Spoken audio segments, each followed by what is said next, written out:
তাহলে আমাদের মধ্যে কি কি অন্ধকার আছে, কোথায় কোথায় অন্ধকার আছে? ধরো আমার একটা কোনো জিনিস হারিয়ে গেছে, সেটা এখন প্রয়োজন। একটা দৃষ্টান্ত দিচ্ছে পরমেশ্বর পিতা। তো জিনিস একটা হারিয়ে গেছে, সেই জিনিসটা আমার প্রয়োজন, কোথায় রাখছি খুঁজে পাচ্ছি না, মনে হয় গোডাউন ঘরে রাখা আছে।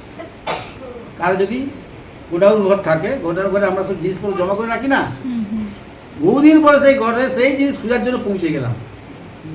ঘরে ঢুকে গিয়ে দেখলাম আমার যে ছোটোবেলা বই, পড়াশোনার বই টেবিলে ছিল, সেগুলো ধুলোয় ভর্তি হয়ে গেছে। কারো হারমোনিয়াম ছিল, হারমোনিয়ামটা নোংরা হয়ে পড়ে গেছে, যেগুলোকে আমি ব্যবহার করতাম, প্রিয়, ভালোবাসতাম। এগুলো সব অন্ধকার সেই ঘরের মধ্যে সব জমা হয়ে গেছে।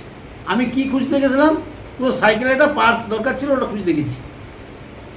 যে দেখলাম আরও অনেক অনেক জিনিস নোংরা হয়ে পড়ে আছে। কিন্তু যে জিনিসটা আমি খুঁজতে গেলাম সেটার কথা মনে নেই, সেটা ভুলে গেছি। কেন ভুললাম না? তার ওই যে হারমোনিয়াম শখের, তার যে গল্প বই, পড়ার বই, তার আরও আরও জিনিস, যে খেলার হয়তো কোনো শাক পোশাক, কী কাপড় চোপড়, এগুলো সব দেখতে পেয়ে তার মনটা কী হলো? আনন্দ আসেনি, কষ্ট পেল।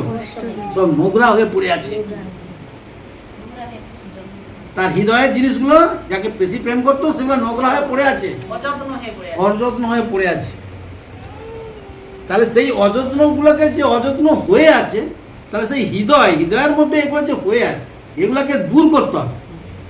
সেই নোংরাগুলো তোমার মনের মধ্যে যে নোংরাগুলো জমা হয়ে আছে, তোমার সেই আসবাবপত্র, সেগুলোকে তোমাকে দূর করতে হবে, তবে তোমার হৃদয়ে আলো উপস্থিত হবে।